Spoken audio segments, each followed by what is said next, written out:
Bueno, sin más, quisiera dar la palabra a la doctora Susana Correa, quien será quien lleve a cabo la moderación de la siguiente sesión. Gracias, Susana.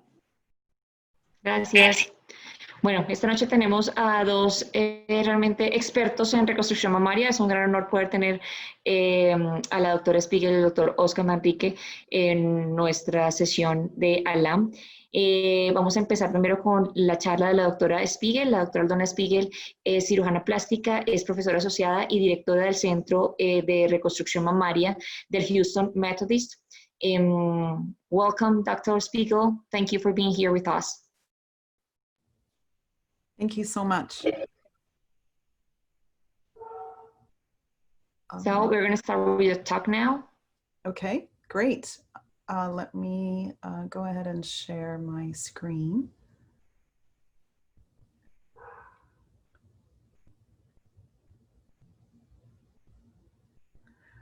Well, first, thank you so much for the invitation to this fantastic symposium. It's very nice, and I'm very honored to share my experience with improving aesthetics in autologous breast reconstruction with you tonight.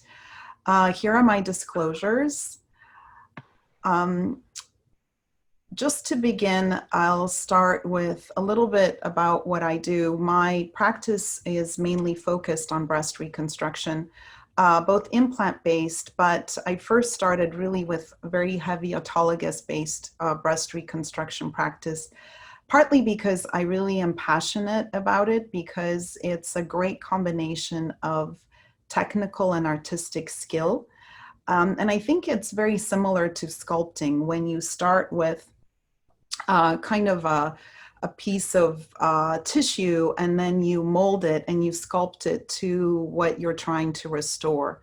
But there's also technical skill involved. And tonight we're talking about improving aesthetic autologous reconstruction. And we all know that the DIEP flap has really become the gold standard in autologous reconstruction in most centers around the world. And it's grown in popularity over the last decade. So we've all worked to improve our results, to refine our methods. And initially, we were always focused on flap survival and microsurgical success. But as we have gotten more experience with this technique, our focus has now shifted to improving what we can deliver with this tissue in the breast, but also what we leave behind, how we treat our abdominal donor site and the donor site aesthetics. We've also looked at sensation and exploring some functional aspects of the flap, particularly with lymphatics. But for the purpose of this talk, we will really focus on the breast and abdominal components of deep flap refinements. When looking at what we have been able to do in microsurgery, it's really fantastic to see how so many centers have grown in being able to provide this very reliable and efficient way to perform reconstruction.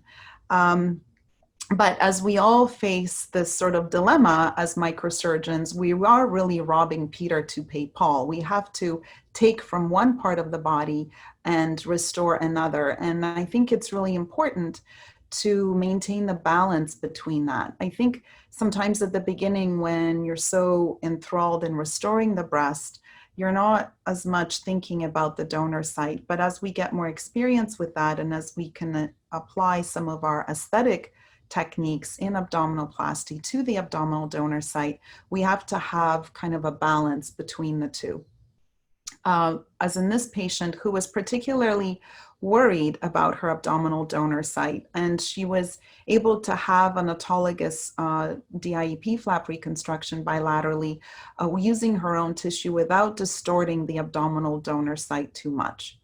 So that's really our goal. And what I'd like to really talk about is breast aesthetics, a little bit about flap inset shaping, and using some aesthetic breast surgery principles for our patients. And they all come in different shapes and sizes. Breasts are very different in each patient. And I think it's really important to appreciate the components for an ideal shape, not only for the surgeon, but also for the patient, and to really understand what they consider to be ideal, understand their desires, but also at the same time understand and recognize their individual constraints and being able to communicate those to the patient. The way I think about the sort of division between the primary surgery, which I'll talk about, mainly being the microsurgical part, and then the secondary surgery being the revision.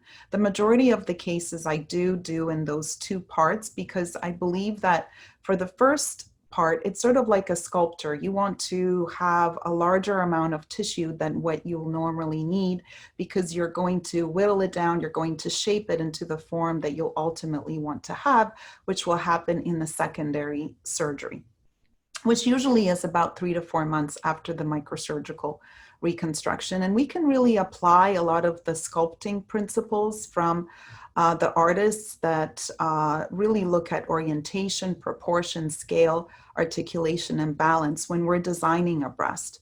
We have the capacity to really make it anything we want because we are using this very soft, malleable tissue as opposed to an implant. And so here is a case with modified radical mastectomy. You can see this is her first stage. Again, this is just kind of a larger amount of tissue than what I would need. And on her assessment, you can see that I'm looking at the symmetry, the borders of the breast, the superior lateral border, and then finally on that reconstruction on the revision part, that's when we're really looking at balance. So you can see that the breast has gone down a little bit in size from the initial reconstruction to the revision because of that sculptural component of working on it and making it as much as possible symmetrical with the contralateral side. This is as opposed to this patient who obviously had a bilateral modified radical mastectomy, required delayed bilateral reconstruction. This is her first stage, again, looking at symmetry, looking at all those planes and proportions, and then finally coming up with that final result, which was really achieved also on that revision. So when we were looking at the components of reconstruction in the breast, they're really mainly 3 parts. We can look at the footprint, and in this patient, very well illustrated because all of those parts needed to be reconstructed: the conus of the breast and the envelope. And it's important to note that the footprint is really only set on that first stage. The second stage, the footprint's already set, so you don't have a lot of control over that. So it's really important to inset your flap in the correct location at the beginning to give yourself a better result and less work on the revision. This is a nice example of a patient with a low footprint naturally on her chest. You can see that she has a low-lying breast, and that was able to be improved with her DIEP flap because we were able to inset the flap a little bit higher. And that's something that's really not possible.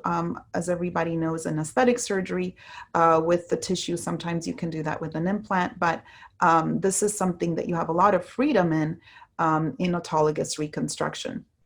And so the second component would then be the conus, and how do you achieve a coned breast from a very flat tissue?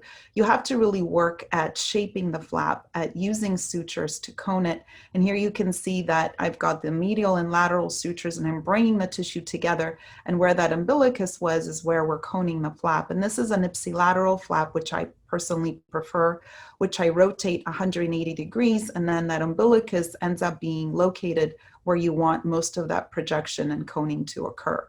So this is an example of that, where you can see this is, again, a delayed case trying to achieve as much projection with very flat abdominal tissue.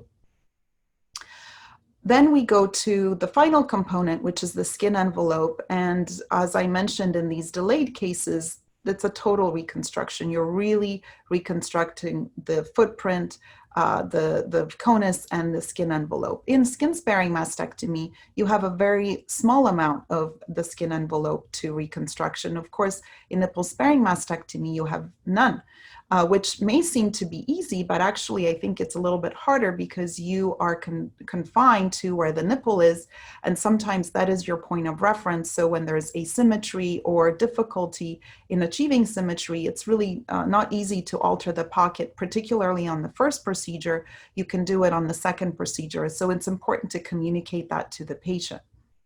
And this is a patient who came in with some grade 2 ptosis, desiring autologous reconstruction with a nipple-sparing mastectomy. You can see that she still has significant ptosis, and here she is marked for a mastopexy, which was based on the deep flap. So this was actually the first case that I did, and I was extremely worried about that nipple survival off of the underlying DIEP flap with that surrounding tissue being removed. It does establish beautiful collateral flow, and you can see here in the SPY imaging that there was very little change from the initial SPY to the one that was performed after the soft tissue of the skin around the areola was excised, meaning that it developed really nice collateral blood flow. So it's just, this is to show, I know a lot of people already do this, but some people may be worried about doing this. I think it's very safe to do, but you would have to wait at least 4 months or longer after the initial procedure. Considerations in timing of revision. I think it's important to really talk to patients about their weight when they're looking for a revision, because there's a part of the balance that you have to achieve, particularly if you're looking at unilateral reconstruction. Sometimes patients, whether they're going to have the surgery after chemotherapy, their weight may not be at their baseline. So you establish some sort of symmetry of volume at the initial procedure, and then you want them to get back to their kind of baseline volume. So when you do your second procedure, you can address any asymmetry, and hopefully that will stay symmetrical after that. The things that I usually look for improving on secondary procedures is just working with the skin envelope and the pocket volume, understanding that sometimes you can have a large pocket and a small flap. So you can tighten up the pocket to raise the nipple. So there's all, our traditional aesthetic maneuvers that you can do. One particular thing that I really like to do on all of my cases actually is fat grafting, which I think is very helpful to be able to kind of sculpt the areas that you weren't able to get enough tissue in with your initial flap reconstruction. And so here is an example of that, where you can see this patient had on the right side a skin island, which was left for flap monitoring. On the left, she has a skin island because there was soft tissue removed and skin removed due to the tumor. And then on the final revision, you can see that she has kind of cleavage improvement because we were able to use some of that lateral tissue and move it with fat grafting to fill the superior pole. And that's usually done kind of on most of my cases. Again, I rotate my flap 180 degrees, and I'm going to try to see if I can show you with the spotlight. Okay, so this is the area that I'm talking about, where oftentimes the mastectomy exceeds the flap. So you have this area here that's usually underfilled. And this is something that I really like to use my fat for to reconstruct. So here you can see that that's been filled, and I also fill a little bit of fat under the nipple, which is traditionally flattened because the general surgeons like to take a biopsy under the nipple areola. And here is a patient again with some fat grafting improvements after her revision. You can see that that superior pole is nicely fuller, even though the patient lost weight with the fat grafting. So next portion is our abdominal donor site, which is really, I think, an undervalued area. I sometimes still in conferences and presentations see many people showing their results without really showing the abdominal donor site, which I think is mandatory to show both when you're showing the results. But we will talk a little bit about the components of how we optimize the abdominal donor site and review the planning, perforator selection, flap design, and incision placement. So on the right-hand side, these are the planning kind of components. And then on the left-hand side, you have the undermining, plication, quilting, suture, and closure. Those are kind of the intraoperative maneuvers that I think are important to improve the donor site. Because for many patients, this is actually the silver lining. They oftentimes wish they could have had an abdominoplasty postpartum, having kind of those changes. So I really think it's important not only to deliver to them a beautiful breast, but also a nicely contoured abdomen. So we will kind of talk about the flap design and how we look to see how much volume we can reliably remove, robbing Peter, not too much, so that it's actually quite an aesthetic procedure in the donor site as well. So we want to look at skin access, the degree of laxity proportionally to the adipose tissue. There are some patients that have a lot of adipose tissue, particularly intra-abdominals, that have very little laxity. And so those are warning patients. Those are patients really to talk to a lot, because they have a high expectation of having a slim abdomen, where obviously that's difficult. And then the other part is actually analyzing the umbilical location, which I will discuss in a moment.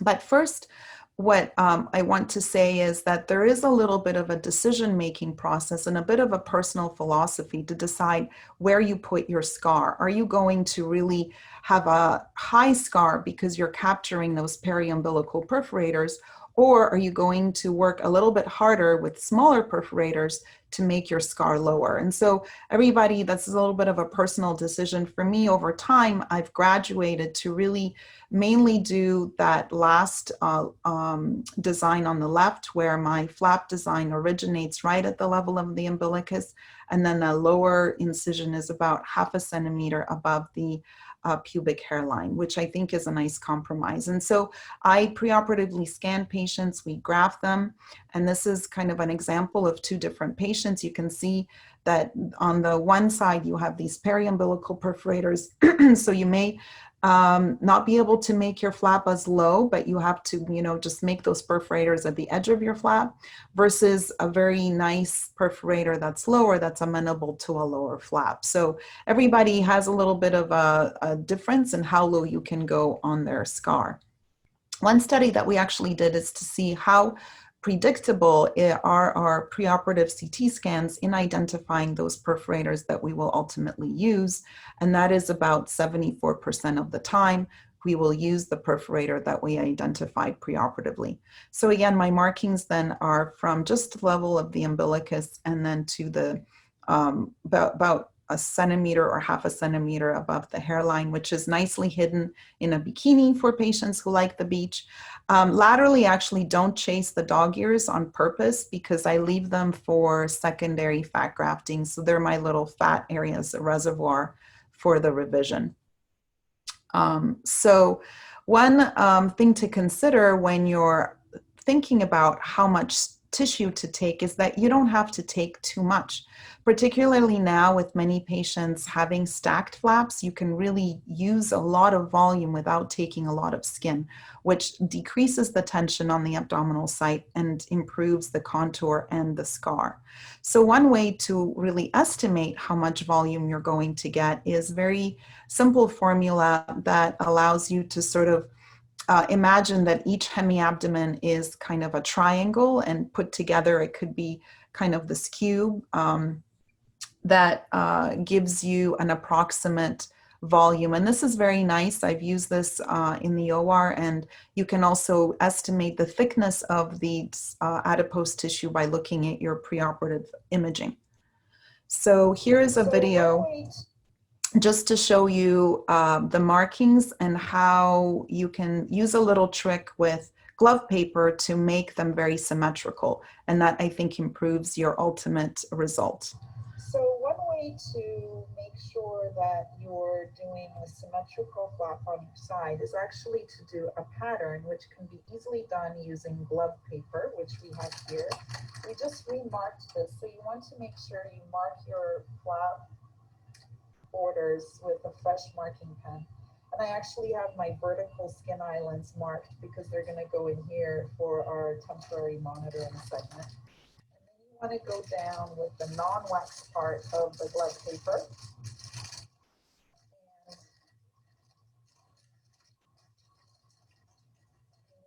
impression underneath here. And this basically allows you then to illuminate your pattern to make sure that you're symmetrical. So that's just a quick example of a way to maximize the symmetry and make sure your flaps are the same volume.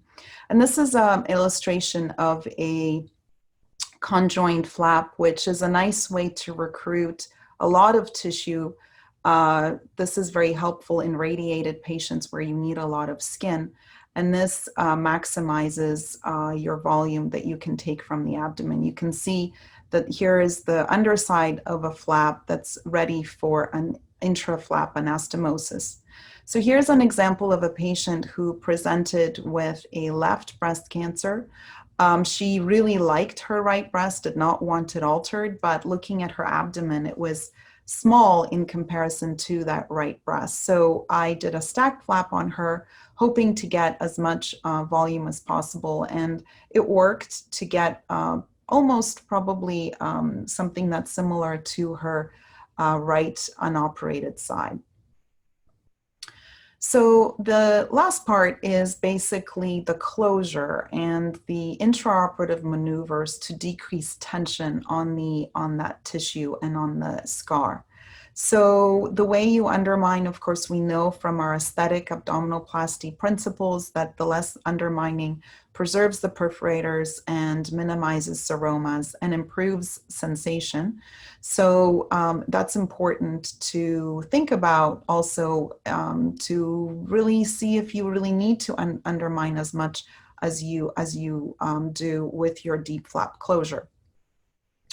The other question is plication. Do you plicate your patients or not? And I will do it if the diastasis is more than 3 centimeters, but usually most of my patients I do not plicate. But I do use quilting sutures, which I've adopted a few years ago, and I think that they've helped in decreasing the drainage. The drains are removed quicker, and I think they improve the abdominal scar because there's less tension. So they also close the dead space, and most of the time we remove those drains the first visit, postoperative day 7. An important consideration, of course, with every patient is actually the length of their torso and the proportion of their body as far as where, is it a long torso, is it a short waist, long waist, and where that umbilicus lies. Everybody's a little bit different, and figuring that out, I think, is really important. I've seen some patients that come to me for revisions that have a very difficult positioning of the umbilicus after their closure, which is quite difficult to correct.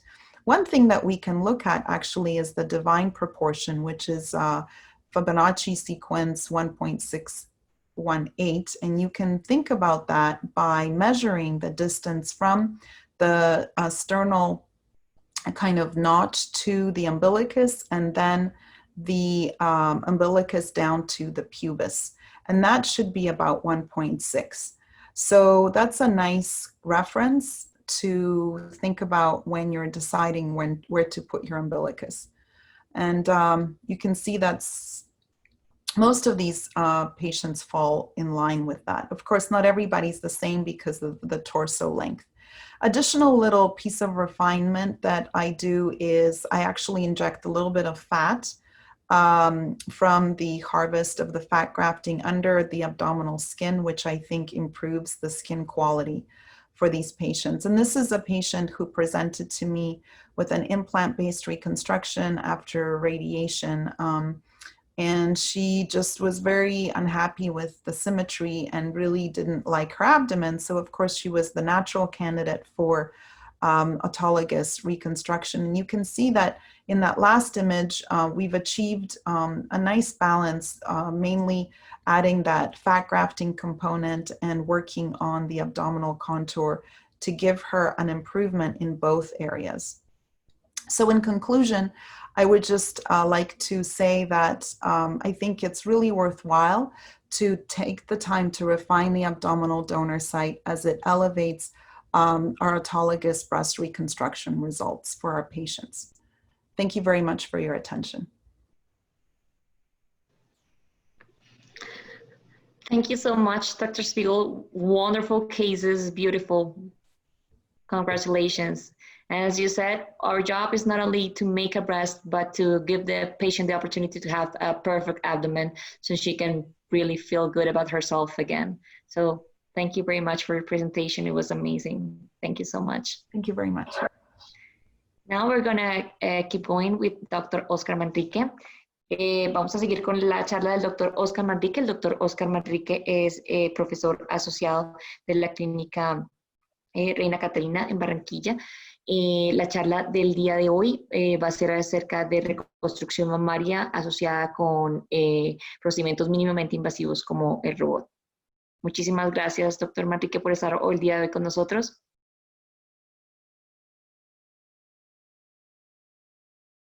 Doctor, no le escuchamos, está el micrófono apagado. ¿Me escuchan ahora? Ahora sí, perfecto. Muchas gracias. Bueno, perfecto. Pues primero que todo, buenas noches. Muchísimas gracias por la oportunidad para presentar algo de nuestra experiencia con reconstrucción mamaria utilizando técnicas mínimamente invasivas. Agradezco mucho a la Junta Directiva de la LAM por esta invitación y espero que les guste la charla. Como sabemos, la evolución de la reconstrucción de seno ha avanzado con el tiempo. Sabemos que las técnicas en cuanto a lo que se refiere a reconstrucción de seno de forma autóloga es esencial para la feminidad del paciente después de resecciones oncológicas, y ya muchos estudios han demostrado de que la utilización de los tejidos de esta forma autóloga, especialmente el abdomen, tienen unos resultados superiores a la utilización de implantes a largo plazo. No solamente con resultados a largo plazo, pero se ha demostrado también que la satisfacción del paciente es bastante alta, ya que pues no tienen que lidiar con problemas de infección o contracción capsular o deformidades por animación cuando los implantes o los expansores se colocan de forma submuscular. Y en buenas manos, el porcentaje de éxito de esos colgados es aproximadamente un 98%. Pero de todas formas, vemos que son técnicas que son un poco más invasivas cuando las comparamos con la utilización de implantes.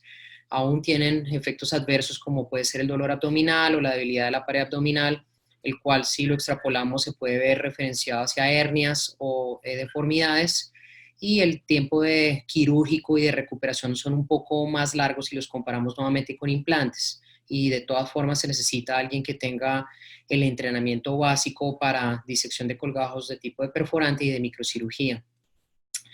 Como hemos visto, de todas formas, desde las primeras descripciones de estos colgajos en los 80, cuando se hablaba del transpediculado, hasta actualmente, en algunos casos, lo que se llama el APEX, que es el intercambio de perforantes a nivel de la pared abdominal, simplemente lo que hace es hacer técnicas más avanzadas en las cuales hay una menos morbilidad, son menos invasivas, el paciente tiene una alta recuperación, preservando la funcionalidad del músculo. ¿A qué me refiero con eso? A simplemente no hacer unas disecciones un poco más extensivas y preservando la inervación del músculo rectoabdominal, que nuevamente se extrapola a tener unos déficits menos en cuanto a la deformidad de la pared abdominal y unos resultados estéticos no solamente superiores a nivel del seno, pero también superiores a nivel de la pared abdominal.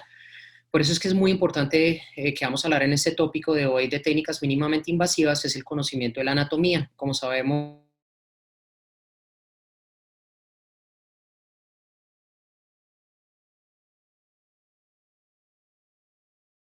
la fascia que viene de la parte posterior del recto, por debajo de la línea arcuata, estas fascias pasan únicamente a la parte anterior, lo cual va a dejar la fascia transversalis como la única capa de protección en cuanto a esta estructura. Entonces, ¿qué pasa? Si hacemos colgajos de tipo pediculado, o como un tramo, o cuando se obtiene o se reseca fascia de forma agresiva, ¿qué va a pasar? Va a dejar de todas formas un defecto en la pared abdominal. No solamente eso, sino también cuando hay una disección de la fascia anterior del recto puede potencialmente dejar estos efectos adversos como hernias. Aquí muy claramente nuevamente se ve cómo es el cambio de esas estructuras faciales a nivel del recto abdominal, pasando casi todo a la parte anterior del músculo cuando hablamos de una línea imaginaria por debajo de esta línea arcuata. Entonces, teniendo esto en mente, sabemos que el objetivo de ahora hacer técnicas mínimamente invasivas es, uno, el preservar la fascia de una forma significativa, no solamente en lo que se refiere a resección, pero también incisiones sobre la fascia. Entonces, por eso las técnicas mínimamente invasivas se refiere a lo que es laparoscopio y actualmente con lo que es el robot.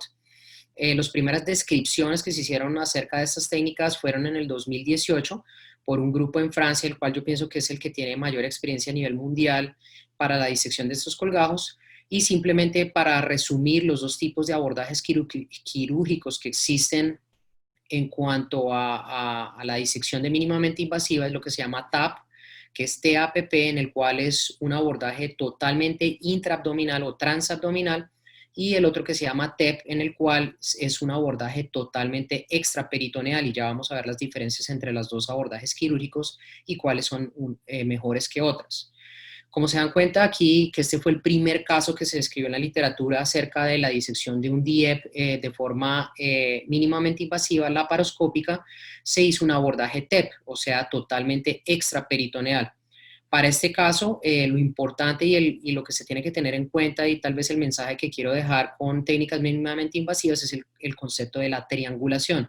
Con esto se refiere a que un punto del triángulo va a ser la cámara, que va a ser básicamente los ojos del cirujano, y los dos trócares laterales, que simplemente son la extensión de los brazos del cirujano. En este caso particular, vamos a ver cómo es que ellos colocaron esos trócares para la disección de este colgajo de forma laparoscópica.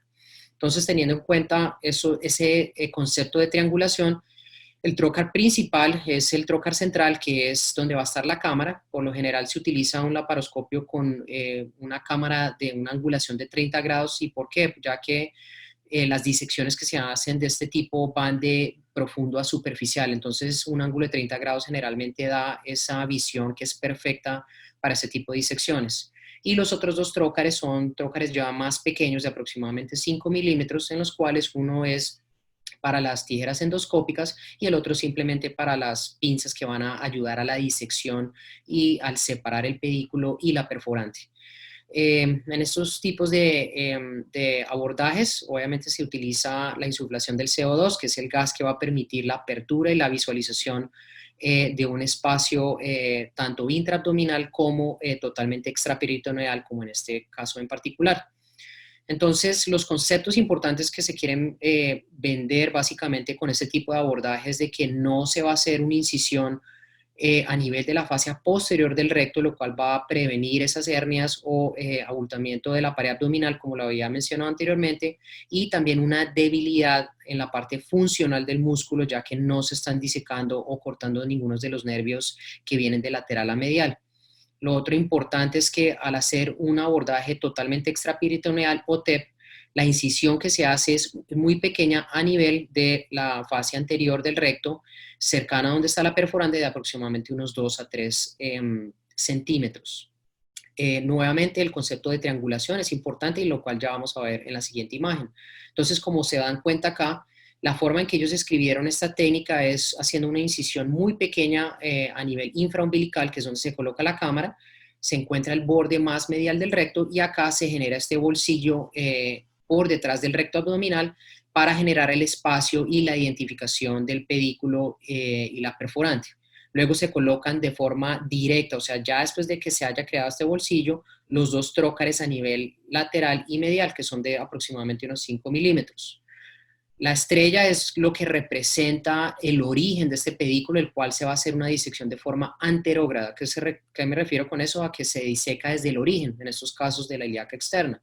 Y teniendo este concepto de triangulación, se va a poder identificar este pedículo y más adelante la perforante para poder hacer la disección adecuada. Lo único que obviamente yo le veo como crítica a este tipo de disección es que la incisión infraumbilical literalmente va a estar muy cercana a las perforantes. Entonces, como habían visto en la charla anterior, la gran mayoría de los perforantes, y como ya sabemos para cualquier colgajo DIEP, están muy cercanas al ombligo. Entonces, esto hace que la disección sea un poco compleja. Pero ¿qué le veo como positivo? Es de que obviamente se hace una disección mínimamente invasiva, se preservan ambas fases, tanto anterior como posterior del recto, y se extrae el pedículo por una incisión muy pequeña. Como sabemos, la técnica robótica, especialmente con el Da Vinci, se introdujo aproximadamente en el año 2000. Desafortunadamente, nosotros como cirujanos plásticos no hemos estado acostumbrados a hacer este tipo de abordajes quirúrgicos con este tipo de instrumentos. Como se dan cuenta, las primeras publicaciones que se han hecho en la literatura por medio de experiencia por cirujanos plásticos fueron casi más de 10 años después, en los cuales se hablan de músculos como el latísimos o el recto para cobertura de diferentes defectos. Y la primera publicación que se habla de disección robótica para el DIEPO en el 2018, en el cual demuestra lo mismo que casi 2 décadas después se empiezan ya a la utilización de este tipo de tecnología para la reconstrucción de seno con colgajos de origen abdominal.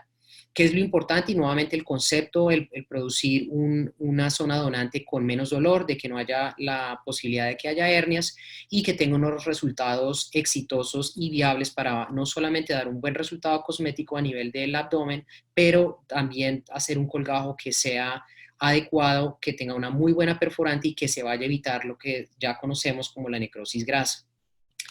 Este es un ejemplo en el cual ellos hicieron el abordaje quirúrgico. Hay unos pasos que se hicieron para este tipo de disección.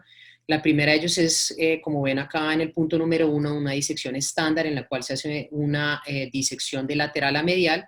Se encuentra la perforante. Generalmente los pacientes que son candidatos para este tipo de disecciones tienen que ser colgajos que estén basados en una sola perforante o 2 perforantes que estén muy cercanas para que la disección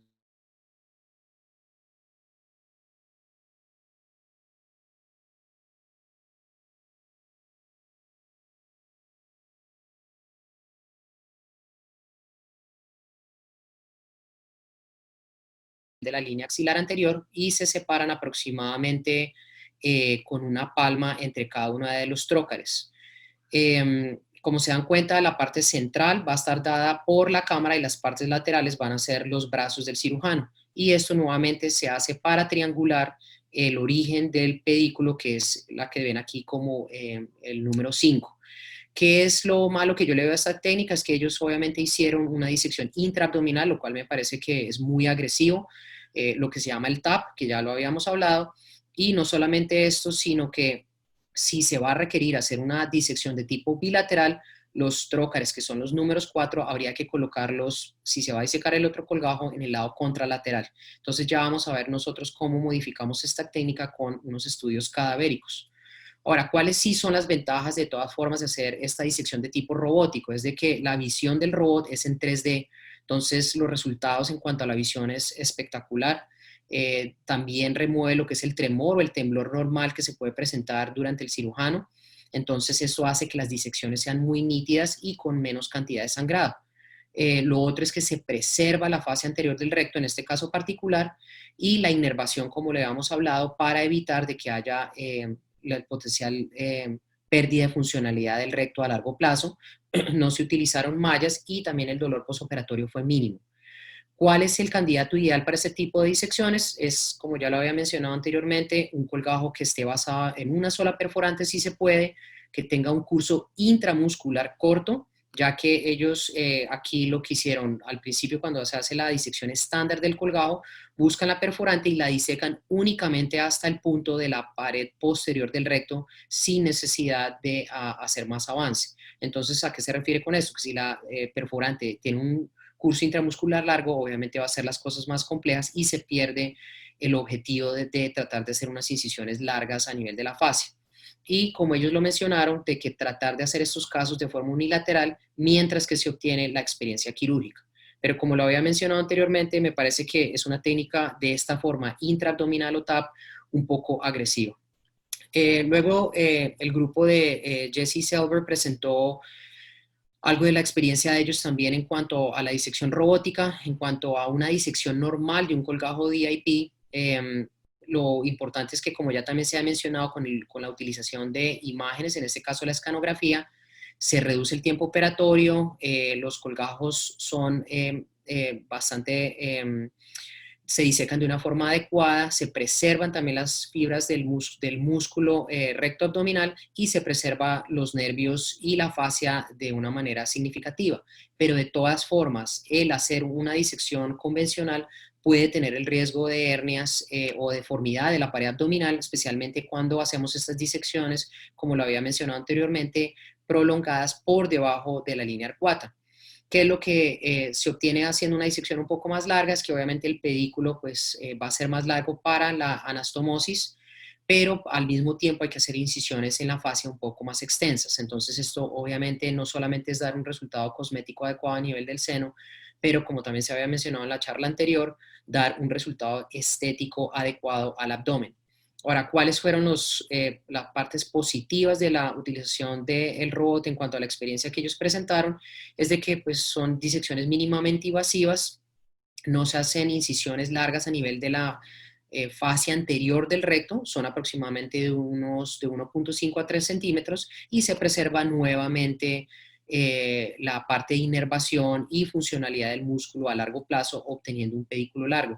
Como pueden darse cuenta ahí en la imagen, la incisión que se hace nuevamente de forma alrededor del pedículo es pequeña y se extrae el pedículo con las perforantes después de haber hecho una disección mínimamente invasiva. Nuevamente, ellos que ven como pacientes que son ideales para ese tipo de disecciones cuando tienen una, máximo 2 perforantes que estén cercas, que tengan una disección intramuscular corta y el beneficio es de que sea un pedículo largo con un curso intramuscular corto.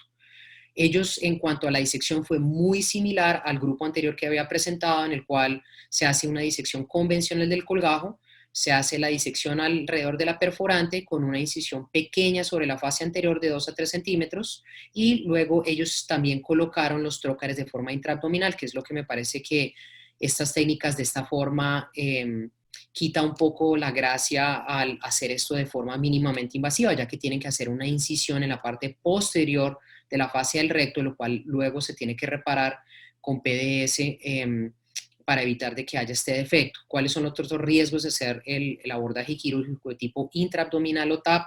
Es de que hay exposición del intestino y obviamente pues el riesgo de perforación, de adherencias y obviamente es un poco más complejo. Entonces nuevamente acá, basado en el mismo modelo de paciente, cómo fue que se hizo, como se dan cuenta es muy similar, una disección de lateral a medial, se encuentra la perforante que es en el punto 2, se obtiene el neumoperitoneo y nuevamente los trócares se alinean al lado contralateral a la disección de donde se va a obtener este pedículo. La disección de la perforante se hace de una forma corta, simplemente hasta la parte posterior del recto y luego se abre la fascia posterior, como lo había mencionado, para hacer la retracción del pedículo. Nuevamente, lo que me parece que es un poco no sea ideal para ese tipo de disección es de que es una disección de tipo intraabdominal.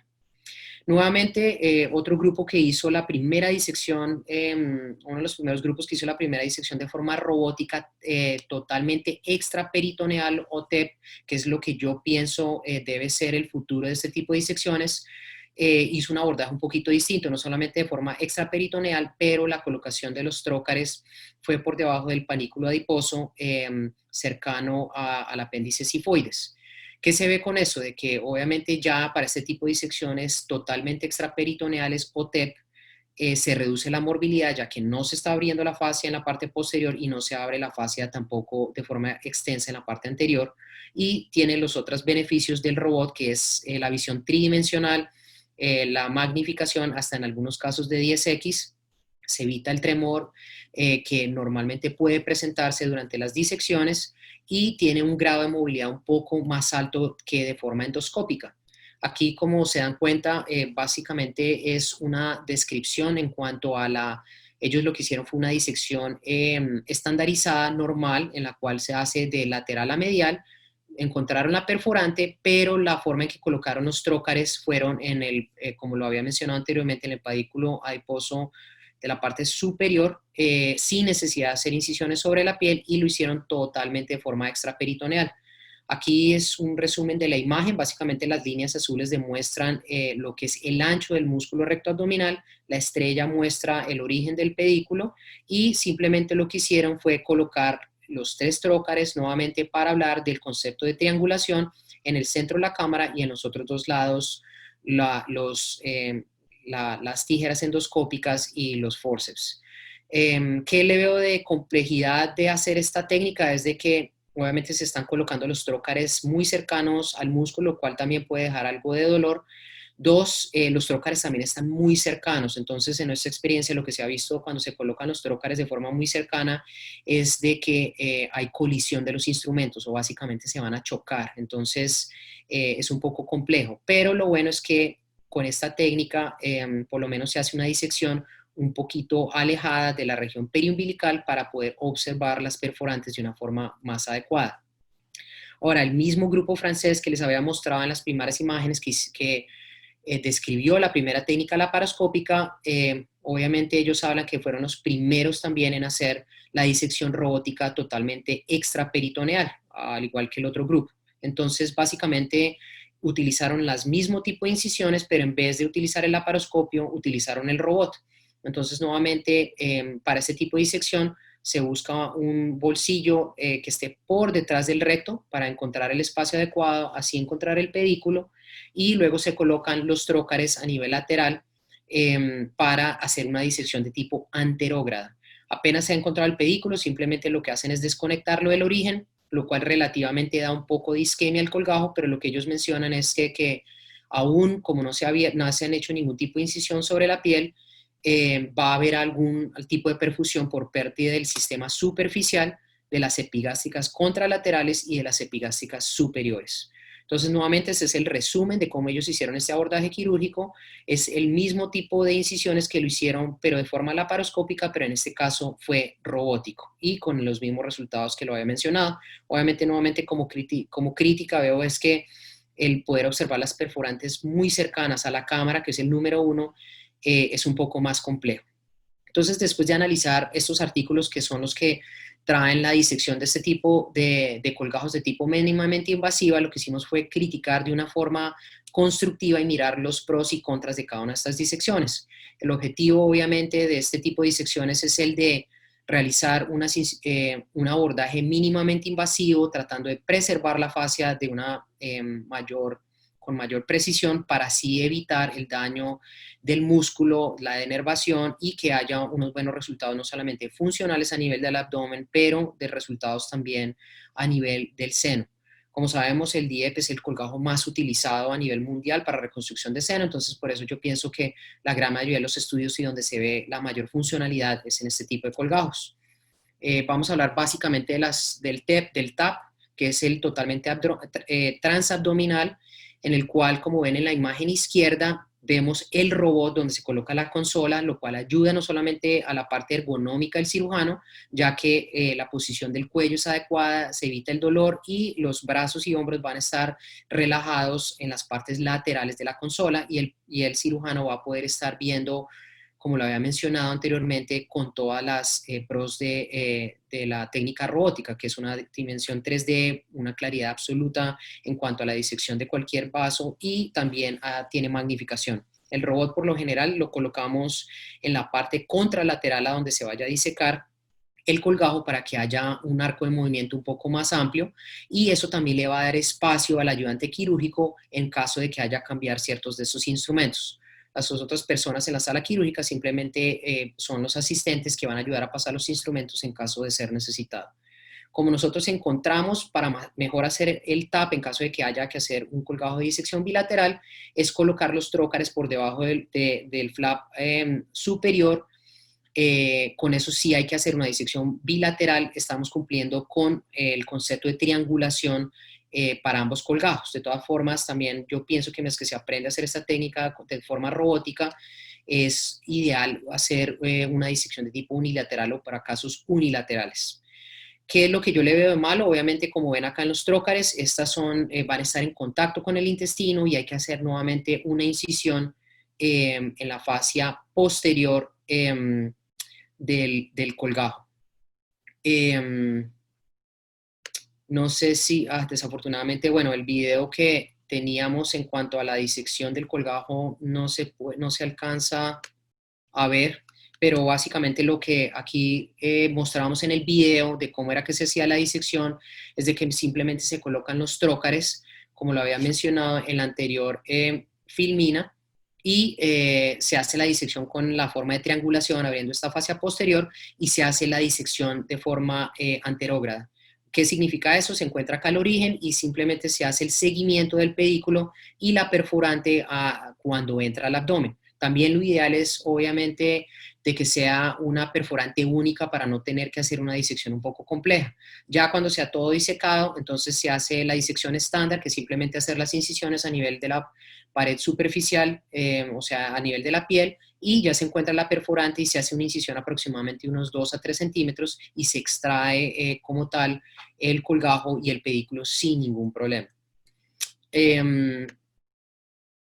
Ahora, lo otro que es importante de tener en cuenta es de que la otra técnica que es el TEP, no sé, la imagen no se está movilizando, en el cual lo que se hace es la colocación de la consola de una forma muy similar. Yo pienso que no hay ninguna diferencia, lo importante es de que el cirujano tenga acceso a la consola y esté cercano al paciente, pero también dando un espacio entre el robot y la consola para que no vaya a haber contaminación de los instrumentos.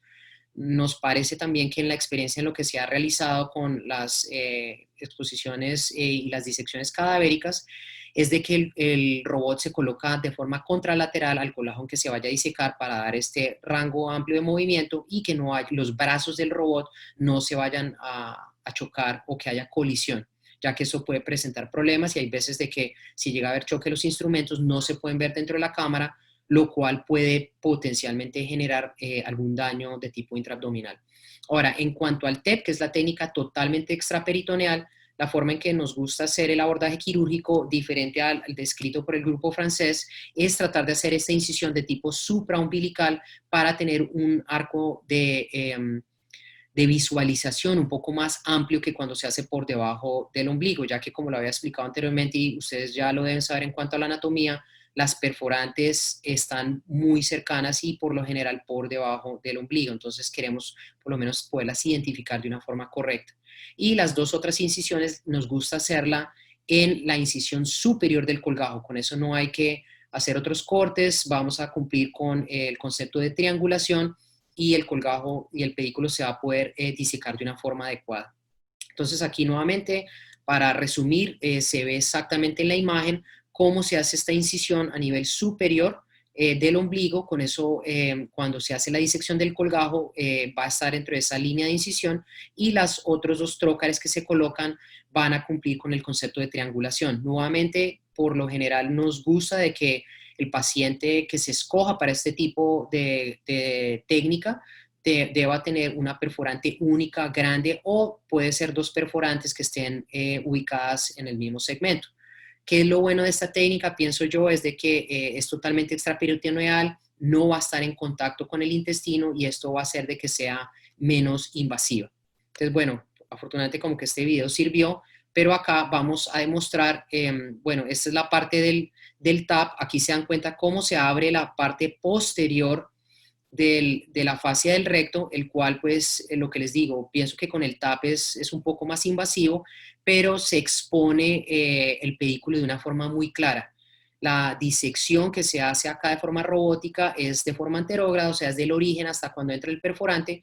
Y aquí me gusta con la cámara ayudarle a la otra persona que está por fuera sentir dónde es que está entrando de forma exacta esta perforante, y acá elevamos el colgajo de forma tradicional, haciendo una incisión muy pequeña del colgajo y teniendo un pedículo bastante largo. Entonces yo pienso que esa es la forma ideal de hacerlo. Y para concluir, la disección del TEP es la que yo pienso que es la que se debe hacer para que es la menos invasiva. Aquí nuevamente hacemos una incisión a nivel de la parte supraumbilical, se crea el bolsillo que está por detrás del recto con algo de ayuda del gas, que es CO2, y aquí, como se dan cuenta, el plano de disección es muy amplio, es muy claro y se va a poder ver de forma directa la entrada de los trócares a este segmento. ¿Qué me gusta de esta técnica? Es de que se evita entrar a la porción intraabdominal, y luego la disección se hace de forma segura, sin necesidad de que haya algún daño de alguna estructura intraabdominal. Y nuevamente se hace la disección del colgajo, se marca, y luego al finalizar hacemos la disección de lateral a medial como de la forma convencional, y se demuestra cómo es que se hace la disección de este colgajo sin ningún problema. Ya para terminar, yo pienso que esta es la filmina más importante de toda la charla, en el cual se hace un resumen de todas las técnicas que existen a nivel mundial. Como se dan cuenta, son muy pocos los artículos que se han utilizado, y desafortunadamente yo pienso que esa ha sido una desventaja de nosotros como cirujanos plásticos, de pronto de no estar en contacto con la tecnología. Pero como se dan cuenta, cuando se hacen las incisiones o el abordaje quirúrgico de tipo intraabdominal, los pasos son exactamente los mismos. Cuando se hace de forma laparoscópica y robótica es algo controversial en cuanto a qué se diseca primero, si se hace el colgajo, se colocan los trócares, y yo pienso que en la actualidad de pronto la técnica que cuando se hace de forma totalmente extraperitoneal, nos gusta hacer esa disección como lo mostré en el video, para tener unos resultados, yo pienso que seguros, de que el paciente tenga seguridad en cuanto a que no vaya a haber algún daño de alguna estructura intraabdominal. Entonces, en conclusión, me parece que son técnicas relativamente nuevas. Los resultados que se han visto en cuanto a las disecciones son también buenos. Yo pienso que comparando ambas técnicas y habiendo tenido la experiencia de hacer ambos tipos de disecciones, el TEP es muy superior en cuanto a que es una técnica menos invasiva, no se abre la fascia posterior del recto. Ahora, ¿qué es lo malo? Sí, es que de todas maneras son técnicas un poco costosas. La curva de aprendizaje también es alta, especialmente el TEP es más complicado de hacer que el TAP, y se requieren obviamente volúmenes clínicos para a largo plazo poderlos comparar con un abordaje abierto. Pero nuevamente el objetivo es el generar una tecnología que sea mínimamente invasiva, con menor morbilidad y que tenga unos resultados reproducibles. Bueno, muchísimas gracias. Muchísimas gracias, doctor Manrique, por esta charla. Muy interesante estas nuevas técnicas. Hacer la reconstrucción con el diapam. Tocará ver a largo plazo realmente como más estudios con respecto al número de casos y los resultados. Estamos abiertos a preguntas. Los que quieran hacer preguntas y respuestas están en el questions and answers del chat. Vamos a iniciar con unas preguntas que están ya formuladas por los attendings. La primera pregunta es para la doctora Aldona. Es una pregunta del doctor Eric Santamaría. So, Dr. Spiegel, this question is from Dr. Eric Santamaría.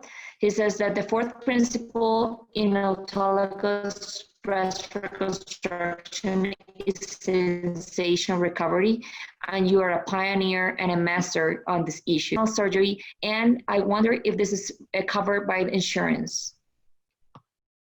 Well, Dr. Santamaría is a master himself, so thank you for the question. This has been a passion of mine because patients obviously lose sensation, and although we can reconstructive beautiful breast, sensation is important. So we try to do this in every patient, particularly when we use the medial nerve, which is frequently completely preserved with the mastectomy, as opposed to the lateral nerve, which is cut and in radiated patients, sometimes difficult to find. As it relates to insurance coverage, I would say 95% of the time, this is something that is covered. Occasionally, I have to speak with a medical director and convince them that this is indeed important for women. And most of the time, we're able to do it. There are some specific codes. We used to use an unspecified code. This relates to how we code in the US. And now we have certain definitive codes for nerves. And this helps in reimbursement as well. But I think this is a technique that can be easily added to most deep flap reconstructions, and it doesn't add very much time to the procedure at all.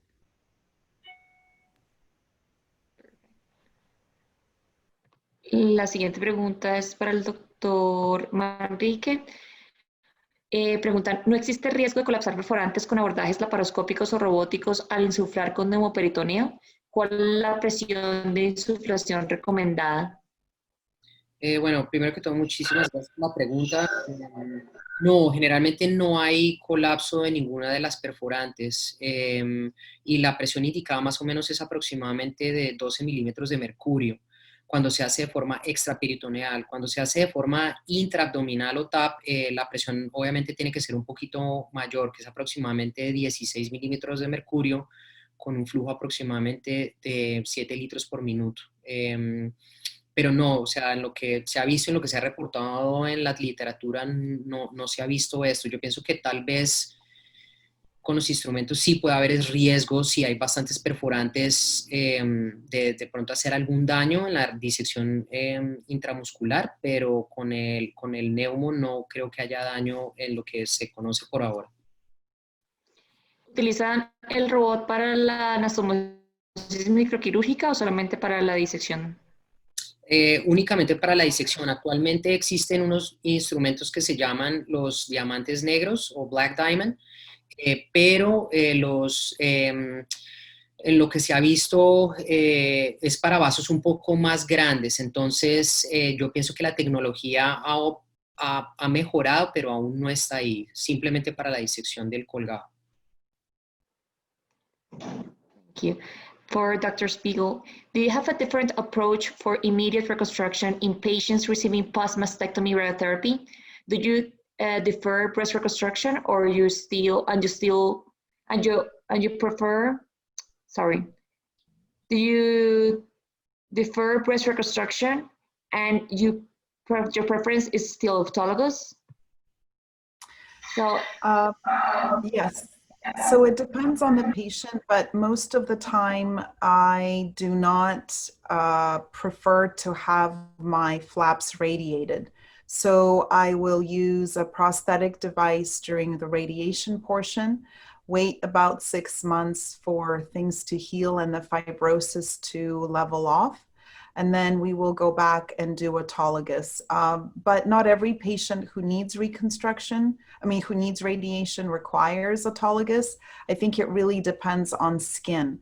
If this patient has a nipple-sparing mastectomy but requires radiation, there are many cases that I think it's possible to do that with implant-based reconstruction. But when there is a shortage of skin, I think in those cases we really need autologous for skin replacement. Perfect. And in these cases that you're going to have radiotherapy, do you prefer to do implant-based reconstruction immediately? Do you use any expanders? So I used to think that tissue expanders and radiation were the perfect partner, but over time I've realized that you can really use implants during radiation and the patients do extremely well. Most of the time I try to preserve the skin, and I'm not really having to expand it because if it's a autologous reconstruction, I know that I will be adding skin. So an implant just to preserve what they have is perfectly fine. For implant-based reconstruction, I do many direct-to-implant patients that have radiation, that will need radiation, and they actually do very well. But I would make a big remark about that you really have to have a great partner with a radiation therapist. And of course, there are many different radiation protocols. Some require deflation of the device. So in those cases, those surgeons always have to use a tissue expander. I'm lucky to work with a wonderful team of radiation oncologists, and I'm able to use implants in those cases. Dr. Aldona, great lecture. Talking about the oncologist, on the nipple-sparing mastectomies or skin-sparing mastectomies, do you decide upon the placement of the incisions, or do you have a hard time with the oncology team? So I get this question a lot speaking to people in the US and internationally. And of course, we're all sort of limited by what our general surgeon can do. So I understand this is a big issue, because if you're not able to get a reliable nipple-sparing mastectomy with good skin viability, then obviously your results will be different than if you could get good, well-perfused tissue. So originally, we started very slowly allowing the general surgeon to select their incision to sort of get familiar with nipple-sparing mastectomy, but that was about 12 years ago. Over time, they got more comfortable, and again, I'm lucky to work with a nice set of surgeons who are very comfortable with using an inframammary incision. We make a very long incision, so we're not limiting it like you would. Sometimes they think, oh, I'm going to do this through a small augmentation incision. No, you let them have a big, long incision. They get good access. They're not pulling on the tissue, and I think that improves the perfusion to the nipple. Dr. Spiegel, I want to know your personal opinion about this robotic surgery for the flap harvesting. Do you think it's worth it? So I think it's an extremely innovative, interesting technique. I know also Dr. Selber, and I've seen his presentations with this as well. I think it's a start, just like when we first did perforator flap surgery, it seemed difficult, and now it seems like everybody's doing it. I wonder in 10 years if there's a way that, maybe this is the beginning of allowing us to improve our surgical results. So I definitely think this is the beginning of perhaps a new era. Who knows, in 50 years, maybe we'll be doing, surgery through a computer and we won't even have to be there. So just like we are doing this virtual presentation. So I think this work is extremely exciting and valuable. Thank you. Para el doctor Manrique, ¿cuál es el tiempo promedio para realizar este procedimiento de manera laparoscópica y cómo considera la curva de aprendizaje para poder hacerlo? El tiempo quirúrgico varía dependiendo si estás haciendo un abordaje TAP versus TEP. El TAP, que es el totalmente intraabdominal o transabdominal, es más fácil, ya que pues el campo de visualización es mayor, y el promedio aproximadamente de una disección unilateral es de 6 horas. Para un colgajo TEP, con abordaje TEP, es un poco más largo, ya que aunque se veía fácil poderlo hacerlo detrás del músculo sin necesidad de hacer alguna incisión en la fascia posterior del recto, siempre nos costó bastante trabajo, y yo pienso que la curva de aprendizaje es un poco larga. Para esa, más o menos unas 2 horas más, o sea, un promedio de unas 8 horas para un colgajo unilateral. Entonces, por eso es que tal vez al principio, cuando se están aprendiendo a hacer las disecciones, es la selección del paciente, yo pienso que es fundamental. Unilateral, un curso intramuscular corto y que esté basado en una sola perforante, con eso no se briega tanto en la disección. ¿Esos serían como los requisitos para obtener ese tipo de técnica? O sea, que sea realmente la perforante la que define si se puede hacer o no, ¿o hay alguna otra cosa que indique que la paciente es candidata para esto? No, generalmente No sé cómo sea la experiencia de ustedes en cuanto a la selección de pacientes, por lo menos nosotros para los DIEP siempre escaneamos a los pacientes. Yo sé que en algunos centros no lo hacen, pero como se ha demostrado, yo pienso que con esa tecnología nos ayuda a mirar de forma preoperatoria si el paciente sí tiene una muy buena sola perforante, ya que pues obviamente el riesgo de hacer el colgajo en una sola perforante es que el riesgo de necrosis grasa pues aumenta, ¿no? Lo que se ha demostrado es de que una perforante por lo menos es suficiente para perfundir 600 gramos. Entonces, yo diría que tenga un curso intramuscular corto y y que la paciente obviamente no haya tenido algún tipo de cirugía previa, liposucción o alguna apendicectomía sino que sea una disección fácil. Yo pienso que ese es el paciente ideal. Okay. Una pregunta para la doctora Spiegel. Dr. Spiegel, what do you prefer for areola reconstruction? Do you prefer tattoos or skin graft or flaps, or what kind of flaps do you use? So I prefer the keyhole flap, which is nicely described in an article we did probably about 5 years ago. It is essentially the shape of a keyhole, and it is then kind of folded onto itself. And the advantage of this flap is that you only have one scar. So obviously for tattooing, the less scars, the better, because they don't absorb the tattoo pigment very well. I don't do any skin grafts or anything like that. So we would just do the keyhole nipple reconstruction, wait about 5 to 6 months for good healing and scar maturity, and then do the tattooing. Some patients prefer 3D tattooing, and I think that most of the implant cases that have very tight skin envelope with thin skin may be more amenable to 3D nipple tattooing, but autologous tissue where you have excess laxity, I think those patients do really well with an actual nipple reconstruction.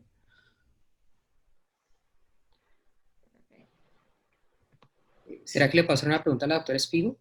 Sí, señor, claro. Hi, Dr. Spiegel. This is Oscar. First of all, congratulations. It was an amazing talk. I just had a quick question. How do you do for the nipple-sparing mastectomies with IMF incision for the micro? What intercostal space do you use? Do you go lower? Do you extend the incision? What is your approach?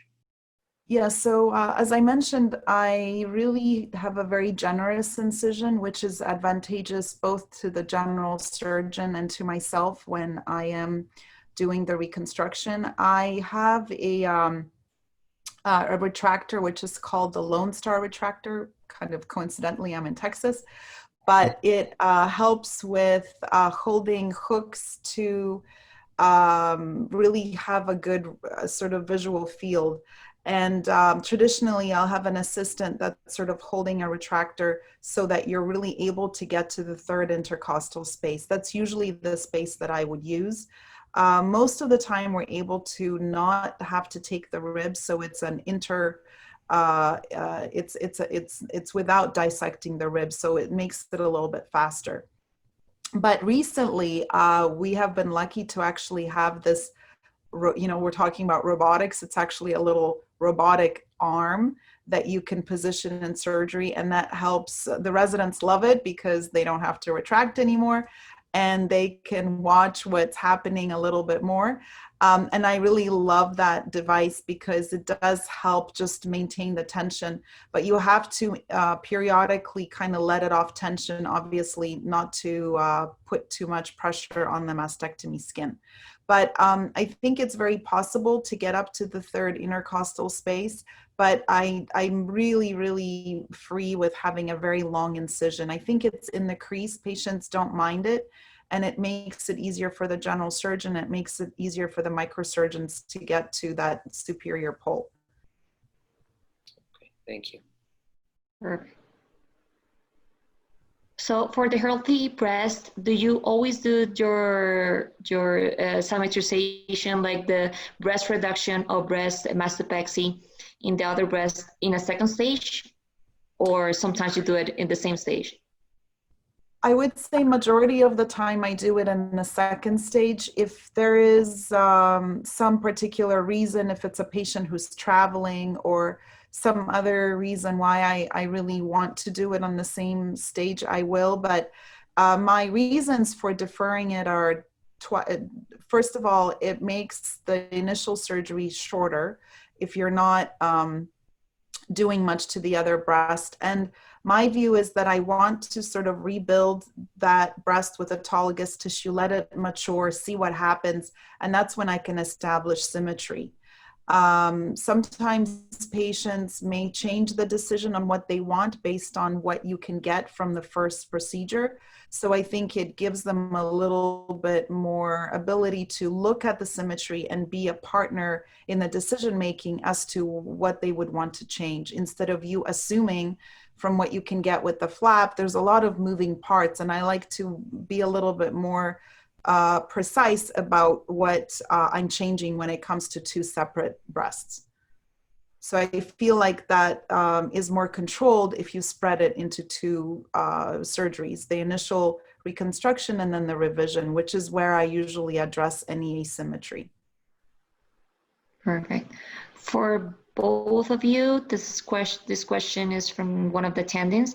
Do you use loops or microscope for the microsurgical anastomosis? And which are your preferences in recipient vessels, in DIP, in breast reconstruction?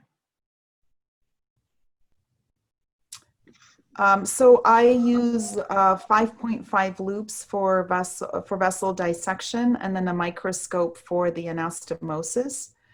My recipient vessels are usually the internal mammary artery, as I mentioned, in the third intercostal space, with rib preservation.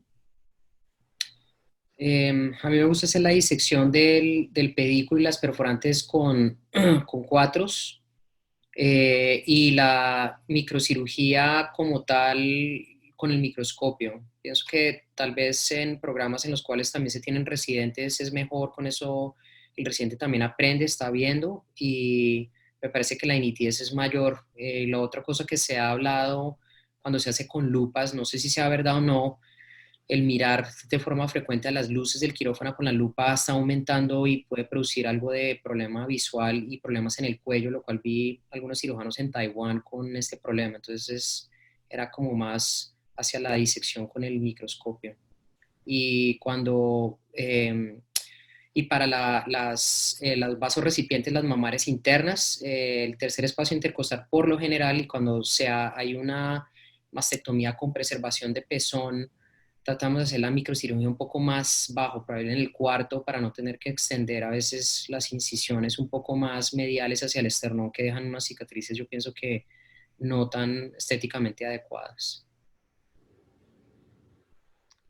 Es una pregunta para el doctor Manrique. ¿Costo-beneficio? ¿Consideras que el robot ofrece alguna ventaja sobre la cirugía laparoscópica? Comparando las dos, no. Obviamente el robot es mucho más costoso. Por ejemplo, en los Estados Unidos, cada brazo que tiene aproximadamente un cambio de 10 veces el instrumento está aproximadamente cerca de unos $10,000, $15,000. Entonces, obviamente, pues es bastante costoso. Lo que pasa es que, obviamente, los seguros médicos cubren ese tipo de cirugías. Pienso yo que, como la doctora había mencionado, tal vez estas son las primeras etapas, entonces me parece que ahora es más como el lujo de decir que se hace con el robot, pero yo pienso que de pronto con el tiempo los costos y los instrumentos que se generen van a ser más costo beneficiosos para el paciente, pero sí es costoso.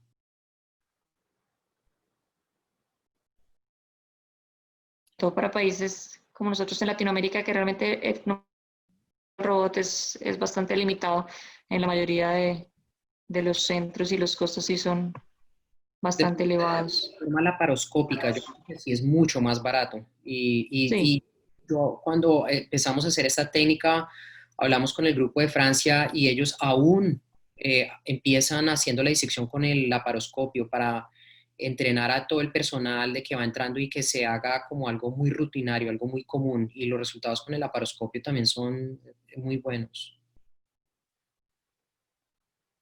Okay, so I think we have a question. Well, there are a lot of questions, but Dr. Marcela Sanchez is asking Dr. Aldona, why don't you like to do plicatures during the DIEP flap surgery. You mentioned about the 3 centimeters. If there were no diastasis of the muscles, you didn't do it.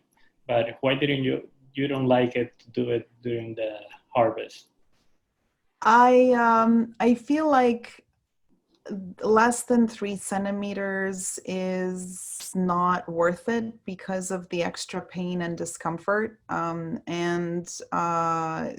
Usually most women who have had a pregnancy will have some diastasis, and I like to have the patients ambulate relatively quickly, and I find that the plication does cause a little bit more pain, but I don't think that they really get a good or a significant improvement.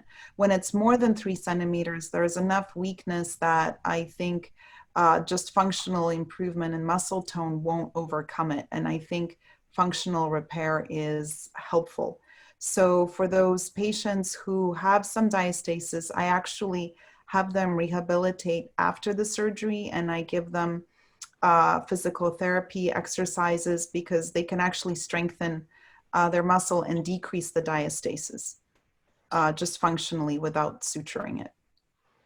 And your donor site, the scars look beautiful. Do you use barbed sutures or anything in particular for that donor site? I really believe the quilting sutures are helpful because they essentially take away the tension. I mean, in my patients, what I see is that midline is usually the thicker, wider scar. And as you go to the sides, it's very thin because there's no tension. So that's why I incorporated the quilting sutures.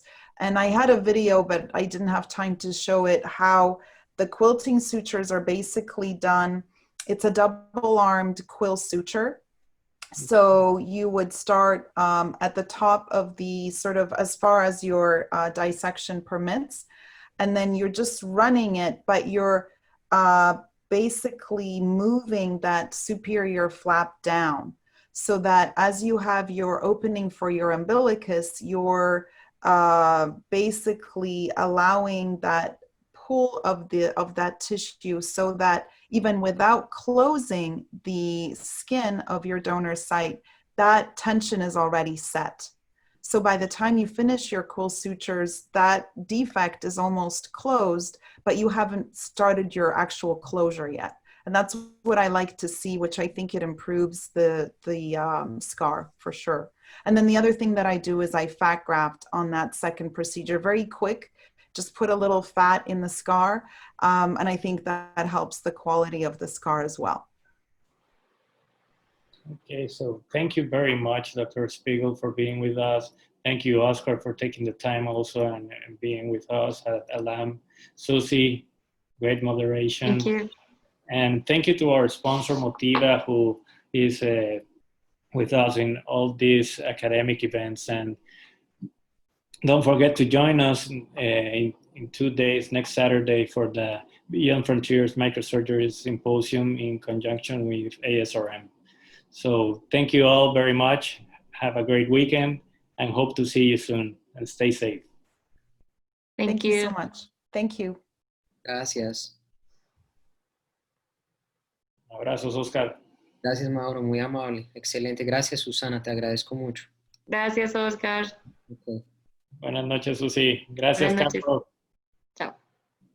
De nada, doctora, hasta luego.